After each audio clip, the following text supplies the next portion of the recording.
पति पत्नी अपने बच्चों के साथ एक जगह घूमने के लिए जाते हैं, लेकिन तभी अचानक से जो पति होता है उसकी नज़र एक महिला पर पड़ती है, जिस महिला ने व्हील चेयर पर एक बुजुर्ग महिला को बिठा रखा था और वह उसे धक्का देकर चला रही थी।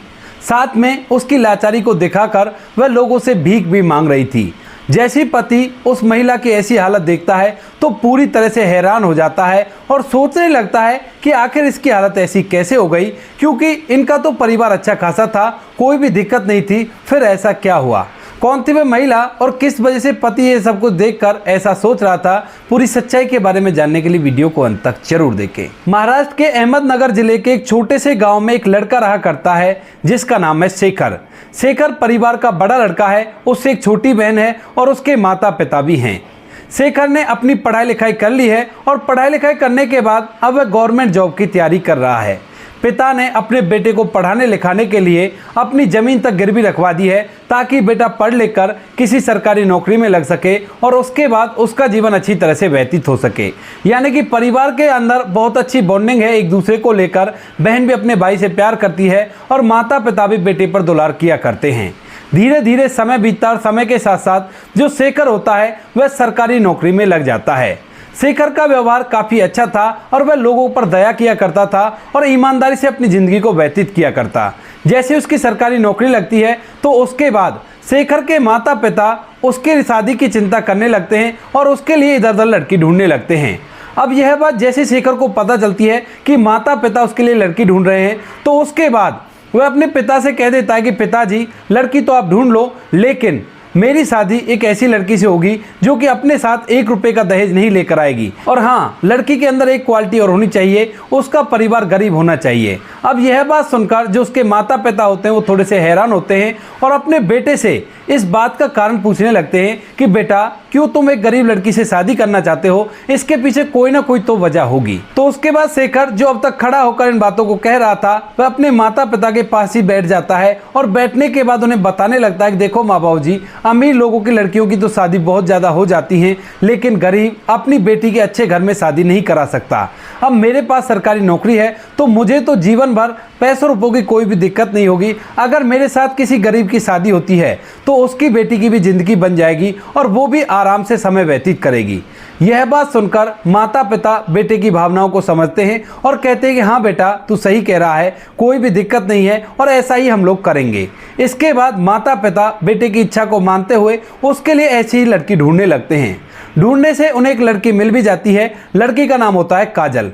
काजल जो कि गरीबी में पली बड़ी है और उनके परिवार के पास ज़्यादा रुपए पैसे तो नहीं है, लेकिन कुछ पुश्तैनी ज़मीन है जिस पर खेती बाड़ी होने के बाद जैसे तैसे करके उनके घर का गुजारा हो जाता है।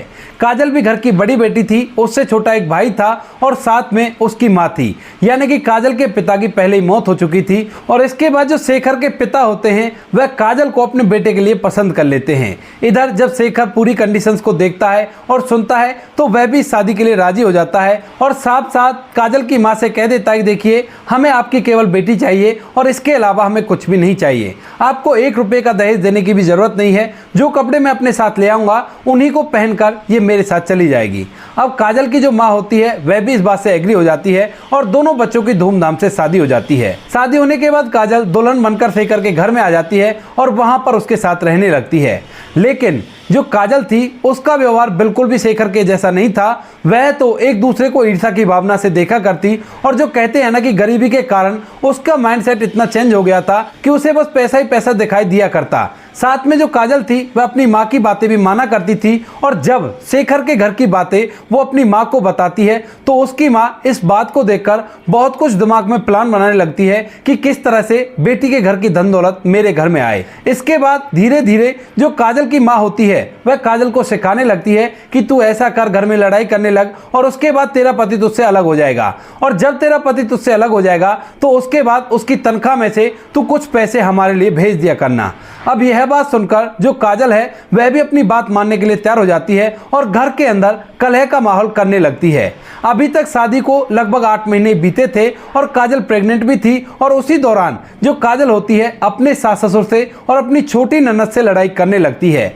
यह बात जैसे शेखर को पता चलती है तो वह काजल को समझाने की कोशिश करता है। तो स्टार्टिंग में तो काजल चुप रह जाती है, लेकिन लड़ाई इसी तरह से करती रहती है। अब जब शेखर अपने माता पिता से इस बारे में बात करता है तो माता पिता कहते हैं बेटा शायद प्रेग्नेंट होने की वजह से ये थोड़ी चिड़चिड़ी हो गई है, कोई बात नहीं, बच्चा हो जाने दो, उसके बाद सब कुछ ठीक हो जाएगा। ऐसा कहकर माता पिता शेखर को समझा देते हैं और शेखर भी उनकी बात को मान जाता है। अब घर के अंदर काजल कुछ भी कहती रहे लेकिन किसी पर कोई भी फर्क नहीं पड़ता है और धीरे धीरे जो काजल होती है उसकी डिलीवरी भी हो जाती है। उसने एक बेटी को जन्म दिया था और जैसे ही उसकी बेटी का जन्म होता है तो उसके बाद जो काजल होती है अब वह अपने पति से और भी ज़्यादा लड़ाई करने लगती है और कहती है कि तुम सारा पैसा परिवार वालों पर लुटा रहे हो, कुछ अपने लिए इकट्ठा कर लो वरना किसी दिन हाथ में कटोरा आ जाएगा। लेकिन तभी शेखर कहता है कि देखो काजल, मेरे पिता ने मुझे नौकरी लगाने के लिए अपने खेत तक गिरवी रख दिए हैं, तो उन पैसों को मैं चुका कर रहूँगा। जो पैसे मेरे पिता ने मेरी नौकरी के लिए लगाए थे तो वो पैसे तो मुझे चुकाने होंगे, लेकिन साथ में परिवार का बड़ा बेटा होने के नाते मेरा फर्ज बनता है कि मैं अपनी बहन की शादी भी धूमधाम से और अच्छे घर में करवाऊं। जब मेरी ये सारी जिम्मेवारियां कंप्लीट हो जाएंगी तो उसके बाद सारा कुछ हमारा ही रहना है, क्योंकि मैं और मेरी बहन ही तो हैं। जब बहन अपने घर चली जाएगी तो उसके बाद सारे सामान पर हमारा ही अधिकार होगा। लेकिन काजल के दिमाग में उसकी माँ की बातें चल रही थी जो वो कह रही थी और इसी वजह से अब वह अपने पति शेखर को कोर्ट केस की धमकी देने लगती है। अब जैसे शेखर कोर्ट केस की धमकी सुनता है तो एकदम से हिल जाता है, क्योंकि वह सरकारी नौकरी में है। अगर पत्नी ने कोर्ट केस किया तो बहुत कुछ गड़बड़ हो सकता है। इसी वजह से जो शेखर होता है फिलहाल चुप हो जाता है। लेकिन तभी जैसे 2-3 दिन बाद उसके पिता की तबीयत खराब होती है तो वह अपने पिता को दिखाने के लिए डॉक्टर साहब के पास ले जाता है और उसकी माँ उसके साथ गई थी, यानी कि माता पिता दोनों उसके साथ थे। और डॉक्टर साहब से ट्रीटमेंट करवाने के बाद जो शेखर होता है अपने माता पिता को इन बातों को बताता है कि इस तरह से कोर्ट केस की धमकी दे रही है और कह रही है कि तुम इन पर पैसे खर्च मत करो। तो उसके बाद माता पिता भी इस बात को सुनकर पूरी तरह से हैरान हो जाते हैं और सोचने लगते हैं कि ये क्या हो रहा है। इसके बाद जो शेखर के पिता होते हैं वह कहते हैं कि ठीक है बेटा, कोई बात नहीं, अभी तुम कुछ भी मत करना, मैं एक बार इसके घर वालों से बात कर लेता हूँ।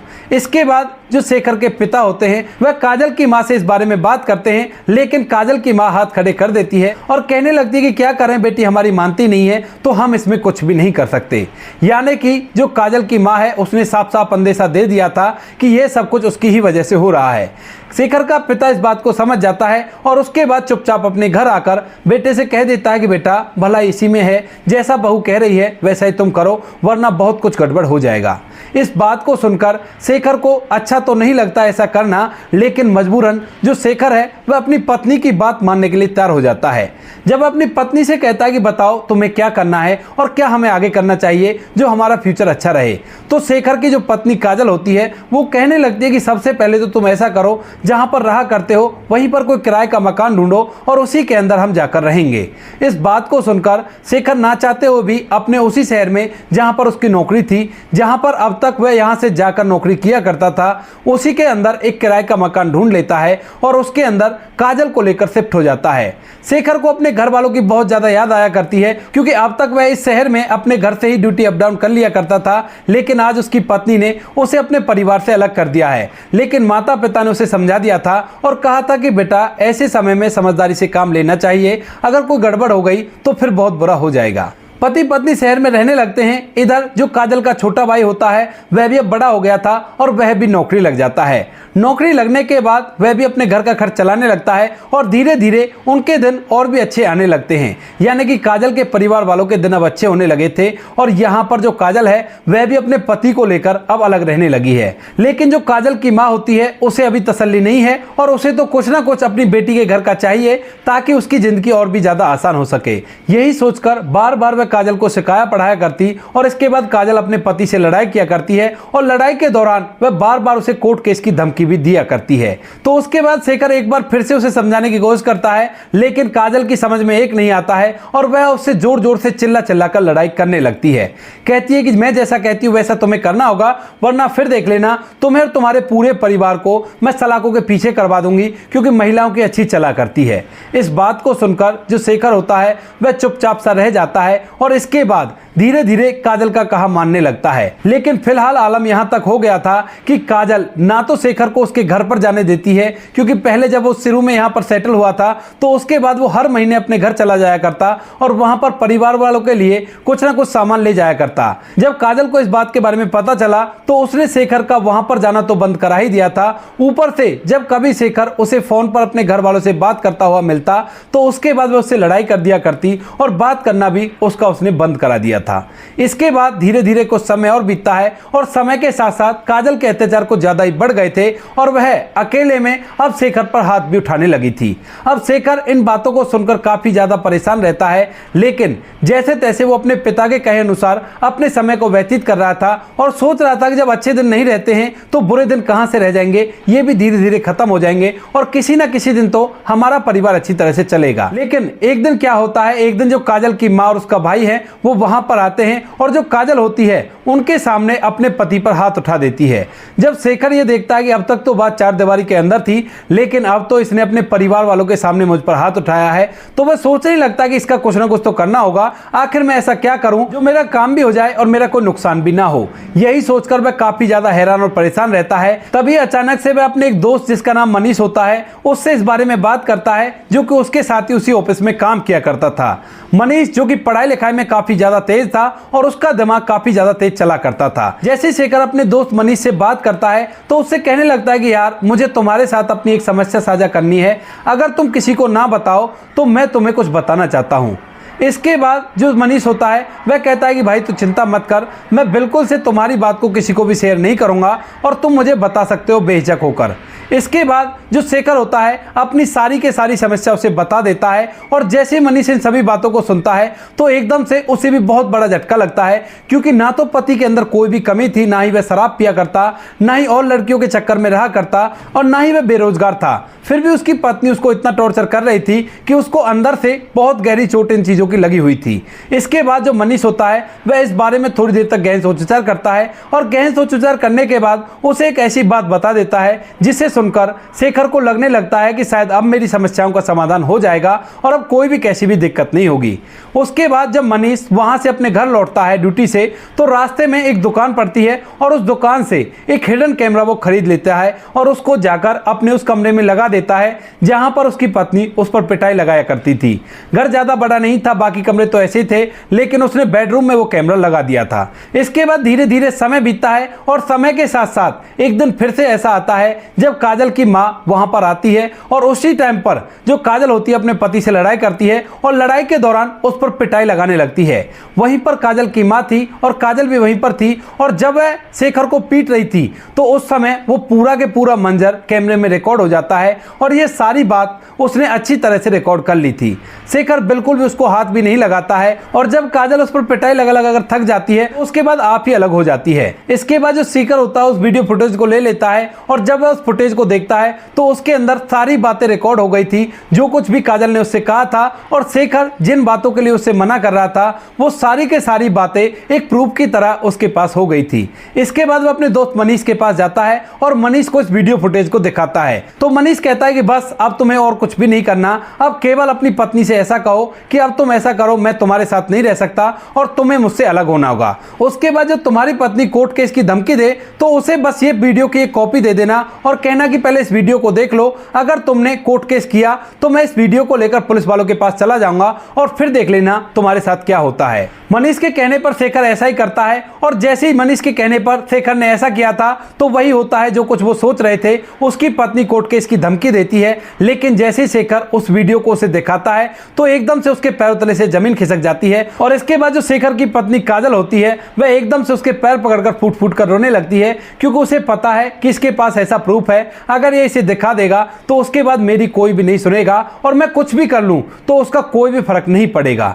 यह बात सोचकर जो काजल होती है उसके पैर पकड़ने लगती है, लेकिन जो शेखर होता है वह साफ साफ बोल देता है कि अब मैं तुम्हारे साथ बिल्कुल भी नहीं रह सकता, क्योंकि तुमने मेरा जीना हराम कर दिया। तुम ऐसा करो, फौरन के फौरन यहां से अपने मायके चली जाओ और वहां पर मैं अपने पिता को लेकर कुछ पंचायती लोगों को लेकर आऊंगा और तुम्हें अलग होना होगा। ये वीडियो फुटेज तुम्हारे पास ही रहेगा और इसको अपनी मां को भी दिखा देना जो तुम्हें सारी बातें बताया करती है। अगर तुमने अलग होने के एवज में कुछ भी पैसे मांगे या कुछ भी किया तो फिर देख लेना, ये फुटेज मैं पूरी की पूरी पंचायत में में दिखा दूंगा और तुम लोगों की चारों तरफ बदनामी हो जाएगी। इसके बाद जो काजल होती है वह उसके कहे अनुसार काम करने लगती है और सीधा वहां से अपने मायके पहुंच जाती है। मायके जाकर जैसे वो इस फुटेज को अपनी मां को दिखाती है तो वह भी पूरी तरह से हैरान हो जाती है और सोचने लगती है कि ऐसा भला कैसे हो सकता है। लेकिन जो कुछ भी उन लोगों ने देखा था उससे साफ जाहिर हो रहा था कि बाजी फिलहाल शेखर के हाथ में है और वो जो चाहे वो कर सकता है, उन्हें मजबूरन उसका कहा मानना ही पड़ेगा। इसके बाद जो शेखर होता है वहां से सीधा अपने माता पिता के पास जाता है और उनके गले लिपटकर फूट फूट कर रोने लगता है। उन्हें पूरी की पूरी व्यथा बताता है और कहता है कि बाबूजी, अब हमारे बुरे दिन खत्म हो गए हैं और अब मैं अपने घर पर भी रह सकता हूं और अपनी बहन की शादी धूमधाम से भी कर सकता हूं। इसके बाद अगले दिन शेखर, उसका पिता और कुछ और पंचायती लोगों को लेकर वो लोग सीधा काजल के घर पहुंच जाते हैं और वहां पर वहां के भी कुछ लोगों को बुला लिया जाता है। सभी लोगों को बुलाकर उन दोनों के बीच में फैसला कर दिया जाता है और फैसला बिना पैसों के ही हुआ था। दरअसल पंचायती लोग तो ये कह रहे थे कि लड़की अगर अलग रहेगी तो उसे कुछ ना कुछ पैसा तो देना ही पड़ेगा, लेकिन वहीं पर काजल खुद से मना कर देती है और शेखर भी कह देता है कि हमारी अंडरस्टैंडिंग है कि हमें कोई भी पैसा नहीं देना इधर से उधर, क्योंकि इससे शादी करने के लिए मैंने एक भी रुपया नहीं लिया था और जो शादी में खर्चा आया था उसकी भी हिस्सेदारी हमारी ही थी। इसके बाद दोनों अलग अलग हो जाते हैं और शेखर अपने घर रहने लगता है और काजल अपनी माँ और अपने भाई के साथ अपने घर रहने लगती है। धीरे धीरे कुछ समय बीतता है और कुछ समय बाद जो शेखर होता है अपनी बहन की धूमधाम से शादी करा देता है और सरकारी नौकरी को करता रहता है। लेकिन शेखर के माता पिता उसकी दूसरी शादी करा देते हैं एक अच्छी सी लड़की से और इस बार उन्होंने अपने बराबर का परिवार ढूंढा था जो रुपए पैसे में उनके बराबर का हो और लड़की भी अच्छी खासी समझदार हो, क्योंकि उन्होंने गरीब लोगों से शादी करके देख ली थी और दूसरी पत्नी के साथ वह अच्छी तरह से समय व्यतीत करने लगता है। धीरे धीरे उनकी शादी को 10 साल बीत जाते हैं। उनको एक लड़का भी हो गया है जिसकी उम्र 5 साल है और एक बेटी है जो पहली पत्नी काजल से है। उसकी दूसरी पत्नी उस बच्ची को अच्छी तरह से अपना चुकी है और कोई भी कैसी भी परेशानी नहीं है। पति ने अपनी पत्नी को सब कुछ बता रखा है और कह दिया है कि देखना, तुम ऐसा कुछ भी मत करना, क्योंकि अगर तुमने ऐसा किया तो मैं बिल्कुल भी सहन नहीं कर पाऊंगा।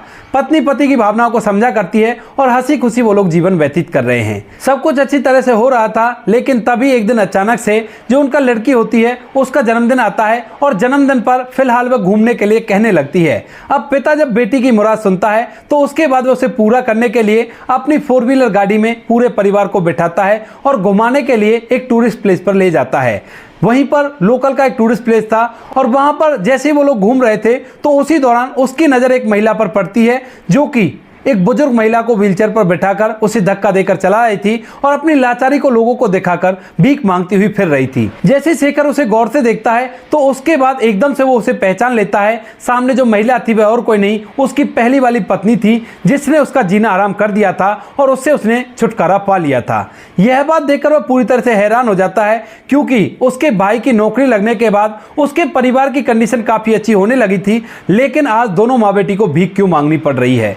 इसके बाद शेखर उसके सामने जाता है और जैसे ही काजल शेखर उसके परिवार को देखती है तो एकदम से उसकी आंखों से आंसू टपकने लगते हैं, लेकिन वो चाहकर भी शेखर के पास नहीं जा सकती, क्योंकि शेखर ने उससे पहले ही कह दिया है कि अगर तुमने कभी भी जिंदगी में मुझे परेशान करने की कोशिश की या मुझसे बात करने की कोशिश की तो उसके बाद मैं इस वीडियो को लेकर पुलिस के पास पहुंच जाऊंगा और तुम्हारे खिलाफ केस दर्ज करा दूंगा। यानी कि उस वीडियो के डर की वजह से वो फिलहाल शेखर के पास नहीं जा सकती है और शेखर उसके बारे में बहुत सारी बातें सोच रहा है, लेकिन शेखर भी उससे बात ना करने में ही अपनी भलाई समझता है और अपने परिवार को घुमा फिराकर वहां से वापस आ जाता है। इसके बाद जो शेखर होता है उसके बारे में पता लगाता है तो उसे पता चलता है कि काजल का जो भाई होता है वह अच्छा खासा कमाने तो लगा था, लेकिन जैसे ही उसकी शादी होती है तो शादी के बाद वह अपनी माँ और बहन को घर से धक्के देकर निकाल देता है और इसके बाद वह दर दर की ठोकरें खाती भीख मांगती हुई फिर रही हैं। उसे कोई भी फर्क नहीं पड़ता कि उसकी माँ और बहन कहाँ घूम रही हैं।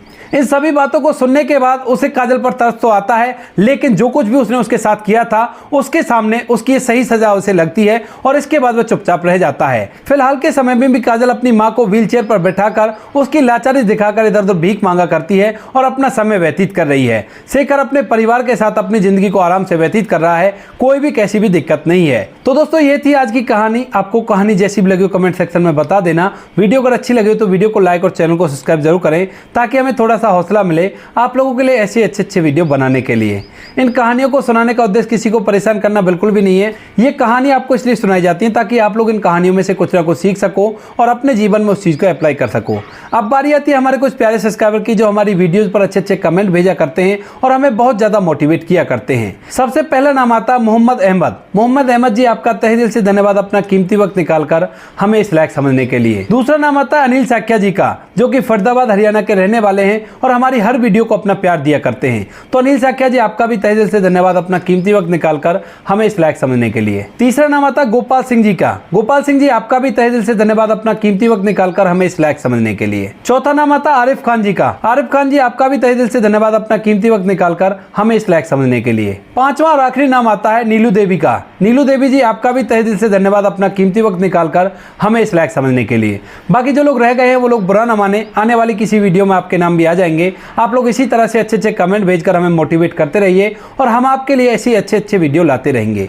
मिलते हैं किसी नेक्स्ट वीडियो नए टॉपिक के साथ, तब तक के लिए जय हिंद, जय भारत, जय हिंदुस्तान।